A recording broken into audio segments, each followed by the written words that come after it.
খবর পাঠিয়েছে। এত বড় একটা বিপদের মুখে অরুণ একা যাচ্ছে ভেবে আমার বড্ড চিন্তা হচ্ছে। তুই এখনই আমাদের গুপ্তচরদের খবর দে, তারা যেন কাল ভৈরবের গুহার বাইরে জঙ্গলে লুকিয়ে থেকে অরুণের দিকে কড়া নজর রাখে। আপনার আদেশ এখনই পালন করা হচ্ছে মহারানী। আমাদের গুপ্তচরেরা বনের ভেতর মহারাজা অরুণের জন্য ছায়ার মতো থাকবে। আপনি প্রার্থনা করুন বিধাতা যেন আজ অরুণকে কাল ভৈরবের। তুই এত ভয় পাস না সোনা পাখি, তুই দেখিস শয়তানটা আজ রাগে অন্ধ হয়ে নিজের পায়ে বিপদের দিকে। তোর জাদুর দিন শেষ শয়তান। তুই ভেবেছিলি তোর মায়াজাল কেউ ভাঙতে পারবে না, কিন্তু আজ তোর পতন আমার হাতেই হলো। এই বলে অরুণ নিজের চারু, হেমরাজ্য আজ পুরোপুরি নিরাপদ। কাল ভৈরবের পতন হয়েছে, ওর অহংকারের জাদুর দণ্ড আমি ভেঙে দিয়েছি। প্রহরীরা ওকে বন্দি করে অন্ধকূপে নিয়ে। হেমরাজ্যের খাদ্য ভাণ্ডারের সামনে সূর্যাস্তের ঠিক আগে অরুণ, রাজেশ এবং ক্যাবলা ফিরে আসে। রাজপুত্র, তুমি পেরেছো। বিধাতাকে অশেষ ধন্যবাদ যে তুমি নিরাপদে ফিরে এসেছো। চাবিটা ফিরে পেয়ে হেমরাজ্য একটা বড় বিপদ থেকে বেঁচে গেল। চারু দিদি, আপনি একদম চিন্তা করবেন না। অরুণ দাদার বুদ্ধির কাছে কাল ভৈরব আজ চরমভাবে হেরে গেছে। আর হ্যাঁ, মধুপুরের রাজা মধুরাজা আর লতামা একদম সুরক্ষিত আছেন। আমি আপনাদের কথা দিচ্ছি, কাল ভৈরবের চিরতরে ধ্বংস না হওয়া পর্যন্ত আমি আপনাদের পাশেই থাকবো। চারু, আমি চাবি এনেছি। কাল ভৈরব গুহায় চিৎকার করে আমাদের ছেলের কথা বলছিল। আজ ওর অহংকারে ভেঙেছে। আগামীকাল ওর হবে শেষ দিন। আমাদের আদিত্যর অপমানের চরম প্রতিশোধ আমি কালই নেব। রাজা অরুণের এই প্রতিজ্ঞা কাল ভৈরবের ধ্বংস ডেকে আনবে।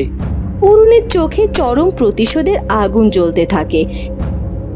হেমরাজ্যের গুপ্ত মন্ত্রণা কক্ষ, রাজা অরুণ, সেনাপতি রাজেশ এবং যোগুবাবু কাল ভৈরবকে ধ্বংস করার চূড়ান্ত পরিকল্পনা নিয়ে গভীর আলোচনায়।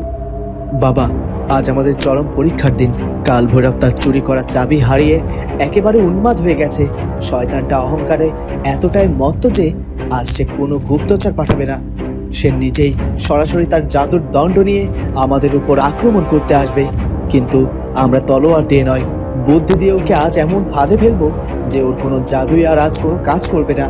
অরুণ দাদা একদম ঠিক বলেছে যোগ্য কাকা। কাল ভৈরব যখন রাগে উন্মত্ত হয়ে ছুটে আসবে, তখন ওর হিতাহিত জ্ঞান থাকবে না। শয়তানের সবচেয়ে বড় দুর্বলতা হলো তার অহংকার। আমরা বনের রাস্তায় এমন একটা সাধারণ ফাঁদ বাঁধবো যেটা ওর মায়াবীর চোখে ধরাই পড়বে না। সত্যি নয়, আজ আমরা শয়তানকে পরাস্ত করবো শুধু উপস্থিত বুদ্ধি দিয়ে। আমরা ওর অহংকারকে ওর পতনের কারণ বানাবো। রাজপুত্র, তোমাদের দুজনের কথা শুনে আমার বুকে সাহস অনেক ফিরে এসেছে। কাল ভৈরব অনেক বড় মায়াবী ঠিকই, কিন্তু সত্য আর ন্যায়ের শক্তির কাছে কোনো মায়াজালে চিরকাল টিকতে পারে না। তোমরা আর দেরি করো না, এক্ষুনি বনের রাস্তায় গিয়ে ভাত তৈরি করতে শুরু করো। আমি প্রাসাদের ভেতরে সব প্রহরীদেরকে নিয়ে একদম প্রস্তুত থাকবো। আজ কাল ভৈরবের পতন কেউ আটকাতে পারবে না। তোমরা শুধু সাবধানে থেকো, কারণ শয়তানটার মায়াজাল অনেক ভয়ঙ্কর। আপনি একদম দুশ্চিন্তা করবেন না বাবা। আজ ওর মায়াজাল ভাঙার জন্যই আমি যাচ্ছি। আজ আমি ওকে এমন শিক্ষা দেব যে হেমরাজ্যের দিকে চোখ তুলে তাকানোর সাহস ও আর কোনোদিনও পাবে না। চারুলতার কক্ষ। চারুলতা অজানা এক ভয়ে কাঁপছে। রানী মধুবালা তার পাশে বসে পরম স্নেহে তার হাতে সাহস দিচ্ছে। মা, আজ আমার বুকের ভেতরটা কেমন যেন কাঁপছে। কাল ভৈরব তো সাধারণ মানুষ নয়, ও একটা জাদুকর রাক্ষস। রাজপুত্র আজ একা বনের রাস্তায় ওর মুখোমুখি হবে। যদি কাল ভৈরব ওর জাদুর দণ্ড দিয়ে দূর থেকে রাজপুত্রের কোনো ক্ষতি করে দেয়, আমার তো ভাবতেই প্রাণ শুকিয়ে যাচ্ছে। আমি তো আগে একবার আমার বুকের মানিক আদিত্যকে হারিয়েছি। আজ যদি রাজপুত্রের কিছু হয়ে যায়। তুমি এত অধৈর্য কেন হচ্ছ চারু? অরুণ আজ একা লড়বে না, ওর সাথে এই হেমরাজ্যের সব মানুষের দোয়া আর তোমার মতো একজন মায়ের চোখের জলের শক্তি আছে। কাল ভৈরবের মতো পাপীকে ধ্বংস করার জন্য বিধাতা নিজে আজ অরুণের হাত ধরে থাকবেন। তুমি শুধু নিজের মনকে শান্ত রাখো। তোমার দুর্বলতা অরুণের বিপদ ডেকে আনতে পারে। আপনার কথাগুলো শুনলে মনে হয় সত্যি সব ঠিক হয়ে যাবে। কিন্তু মা, কাল ভৈরব তো আমাদের জীবনের সব আনন্দ কেড়ে নিয়েছে। ও আমার আদিত্যকে চুরি করে নদীর জলে ভাসিয়ে দিল। আর যদি সে তার জাদুর আগুনে অরুণকেও। একদম চুপ করো চারু। কোন মুখে কোনো অশুভ কথা আনবে না।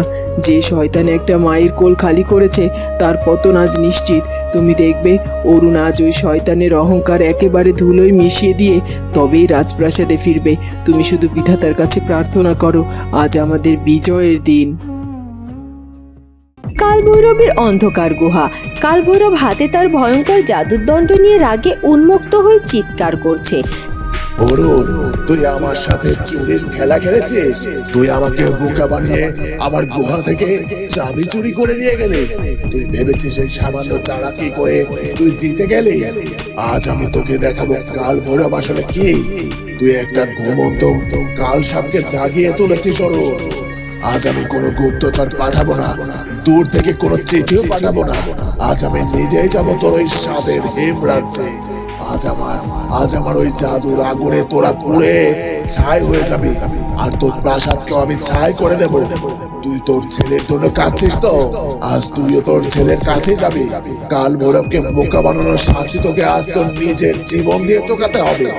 আজ হেমরাজ্যে শুধু লাশের পাহাড় জমবে। হেমরাজ্যের সীমানার কাছে বনের রাস্তা। ক্যাবলা এবং ভ্যাবলা মিলে সেনাপতি রাজেশের নির্দেশে বনের মাঝখানে দ্রুত একটা বেশ গভীর গর্ত খুঁড়েছে। ক্যাবলা, ভ্যাবলা, তোমাদের হাত আরো দ্রুত চালাতে হবে। আমাদের হাতে একদম সময় নেই। গর্তটা এমন ভাবে লতা পাতা আর গাছের ডাল দিয়ে ঢাকো যে যাতে বাইরে থেকে দেখে মনে হয় সাধারণ একটা রাস্তা। কাল ভৈরব যখন রাগে ছুটে আসবে তখন সে নিচের দিকে তাকানোর সুযোগই পাবে না। রাজেশ ভাই, আপনি একদম নিশ্চিন্তে থাকুন। আমরা দুজনে এমন ভাবে লতা পাতা দিয়ে গর্তটাকে ঢেকে দিয়েছি যে দিনের আলোতে কত উপরওয়ালা বুঝতে পারবে না। কাল ভৈরব তো রাগে অন্ধ হয়ে ছুটে আসবে, সে সোজা এসে এই গর্তের ভেতরেই পড়বে। হ্যাঁ হ্যাঁ রাজেশ ভাই, আর শয়তানটা গর্তে পড়ার সাথে সাথে আমরা আমরা উপর থেকে এই ভারী জালটা ওর গায়ের উপর ফেলে দেবো। ওর জাদুর দ্বন্দ্বটা জালের ভেতরে শক্ত করে আটকে যাবে। তখন আর জাদুকর মশাইয়ের কোনো কেরামতেই কাজে লাগবে না। আমরা আজ ওকে ইঁদুরের মতো ফাঁদে ফেলবো। সাব্বাস, তোমরা খুব ভালো কাজ করেছো। অরুণদাদা ঠিক এখানেই শয়তানটার পথ আটকাবে। তোমরা এবার ওই বড় গাছটার পেছনে লুকিয়ে পড়ো আর জালের দড়ি হাতে প্রস্তুত থাকো। আর তোমরা সজাগ থেকো। মনে হয় কাল ভৈরব এদিকে ছুটে আসছে। আজ আমাদের কোনো ভুল করলে চলবে না। অচেনা গ্রাম। কাঠুরিয়ার ছোট্ট কুঁড়ে ঘর। সূর্য ঘরে ঘুমাচ্ছে। আমার মানিক, আমার সূর্য আসলে মনে হয় আমাগো গরিবের কুঁড়ে ঘরে চাঁদের আলো আইসা পড়ছে। ও তো আমাগো সাধারণ কোনো ছেলে নয়, ও আমাগো সোনার টুকরা ছেলে। সূর্য যেদিন থেকে আমাগো কোলে আইছে আমার মনে হয়েছিল আমি যেন স্বর্গের সুখ পাইয়া গেছি। কাঠুরিয়ার বউ সূর্যকে ঘুম পাড়িয়ে এসে কাঠুরিয়াকে এসব বলতে থাকে। তার সারা দিনের ব্যস্ততা কেবল সূর্যকে ঘিরে। সূর্যকে নিয়ে তার চোখে যেন হাজারো স্বপ্নের ভিড়। আমি জানি রে সূর্য, তুই একদিন অনেক বড় হবি রে। বড় হয়ে তুই অনেক বড় একজন বীর হবি। তোর মুখের ওই নিষ্পাপ হাসিতে একদিনেই পুরো পৃথিবীর সব অন্ধকার দূর হয়ে যাবে। তুই শয়তানকে হারিয়ে ন্যায়ের জয় আনবি। যারা তোকে নদীর জলে ভাসিয়ে দিয়ে তোকে মারতে চেয়েছিল, তুই একদিন তাদের সব অহংকার ভেঙে দিবি রে। তোর মা তোকে সেই সাহস আর শিক্ষা দিয়ে বড় করবে রে। তুই শুধু আমার বুকে থাকবি বাবা। আমি জানি রে সূর্য, তুই অনেক বড় হ, তুই একজন বীর হবি। তোর মতো এমন নিষ্পাপ হাসিতে একদিন পৃথিবীর সব অন্ধকার দূর হইয়া যাইব। তুই সব শয়তানরে হারিয়ে ন্যায় জয় আনবি। যারা তোকে নদীর জলে ভাসায় দিয়ে তোকে মারতে চাইছিল, তুই একদিন তাদের সব অহংকার ভাঙ্গা দিবি। তোর মা তোরে সেই সাহস আর শিক্ষা দিয়াই বড় করব। তুই শুধু আমার বুকেই থাকবি বাবা। রানী রূপমঞ্জুরি রাজ্যের রাজপ্রাসাদ। রূপমঞ্জুরি ভীষণ চিন্তিত মুখে দাঁড়িয়ে আছে। তার গুপ্তচর হাঁপাতে হাঁপাতে খবর দিতে আসে। মহারানী, খুব খারাপ খবর। কাল ভৈরব রাগে অন্ধ হয়ে আর জাদুর দণ্ড নিয়ে সরাসরি হেমরাজ্যের দিকে এগিয়ে যাচ্ছে। আর সে কোনো মায়াজাল বিছায়নি, সে সরাসরি রাজা অরণ্যের ফাঁদে আগুন লাগাতে যাচ্ছে। আমাদের গুপ্তচররা দূর থেকে তার জাদুর দণ্ডের লাল আলো দেখতে পেয়েছে। কি বলছিস কি তুই? কাল ভৈরব তো জাদু দণ্ড হাতে থাকলে ভয়ঙ্কর হয়ে ওঠে। ওর সামনে তো সাধারণ মানুষ দাঁড়াতেই পারে না। অরুণ কি একা ওই শয়তানের সাথে পেরে উঠবে? হে বিধাতা, তুমি আজ অরুণকে রক্ষা করো। রূপমঞ্জুরি আকাশের দিকে তাকিয়ে আকুল হয়ে প্রার্থনা করতে থাকে। হে বিধাতা, অরুণ আর চারুলতার জীবনে অনেক কষ্ট। ওদের সন্তান হারানোর শোক এখনো শুকোয়নি। আজ তুমি অরুণকে এই শয়তানের হাত থেকে বাঁচাও। অরুণের জয় যেন আজ হেমরাজ্যের সব মানুষের মুখে হাসি ফোটায়। তুমি কাল ভৈরবের পতন নিশ্চিত করো বিধাতা, না হলে আজ হেমরাজ্য ধ্বংস হয়ে যাবে। হেমরাজ্যের সীমানা দূরে একটা গাছের আড়াল থেকে সোনা পাখি আর লালু গরু ভয়ে ভয়ে সব দেখছে। কালভৈরব বনের রাস্তায় ঢুকে পড়েছে। লালু, ওই দেখ, শয়তানটা এসে গেছে। ওর হাতের ওই জাদুর দণ্ডটা কেমন লাল হয়ে জ্বলছে দেখ। আমার তো দেখেই ডানা দুটো ভয়ে কাঁপছে রে। অরুণ কি পারবে ওকে আটকাতে? ওই দণ্ডের আগুন তো সব জ্বালিয়ে দেবে। তুই এত ভয় পাস না সোনা পাখি। তুই দেখিস, শয়তানটা আজ রাগে অন্ধ হয়ে নিজের পায়ে বিপদের দিকে এগিয়ে আসবে। অরুণ দাদা আর রাজেশ ভাই যে ফাঁদ তৈরি করেছে, কাল ভৈরব তার বিন্দু বিসর্গও জানে না। ওর অহংকার আজই ওর কাল হবে রে। কিন্তু লালু, কাল ভৈরব যদি গর্তের কাছে যাওয়ার আগে দণ্ড দিয়ে দূর থেকে অরুণ দাদার উপর আক্রমণ করে বসে, তখন তো সব শেষ হয়ে যাবে। অরুণ দাদার তো অনেক বুদ্ধি রে বোকা পাখি। তিনি ঠিক কাল ভৈরবকে ভুলিয়ে ওই গর্তের কাছে নিয়ে আসবেন। তুই শুধু চুপ করে দেখ, আজ ওই বনের রাস্তাতে কাল ভৈরবের এতদিনের অহংকার কিভাবে মাটিতে মিশে যায়। আজ ওর পাপের ঘোড়া ভাঙবেই। বনের রাস্তা। রাজা অরুণ তলোয়ার হাতে নিয়ে দাঁড়িয়ে কালভৈরবের পথ আটকে দেয়। কালভৈরব অরুণকে দেখে বিকট হাসিতে ফেটে পড়ে। কিরে অরুণ, তুই একাই আমাকে আটকাতে এসেছিস? তোর এত বড় সাহস যে তুই কাল ভৈরবের পথ আটকাস? তুই ভেবেছিস আমার গুহা থেকে চাবি চুরি করে তুই পার পেয়ে যাবি? আজ আমি তোর এই হেমরাজ্য পুড়িয়ে ছাই করে দেব। কাল ভৈরব, তোর চুরির দিন শেষ। তুই অনেক অন্যায় করেছিস। আজ তুই হেমরাজ্যের সীমানায় পা দিয়েছিস নিজের ধ্বংস ডেকে আনার জন্য।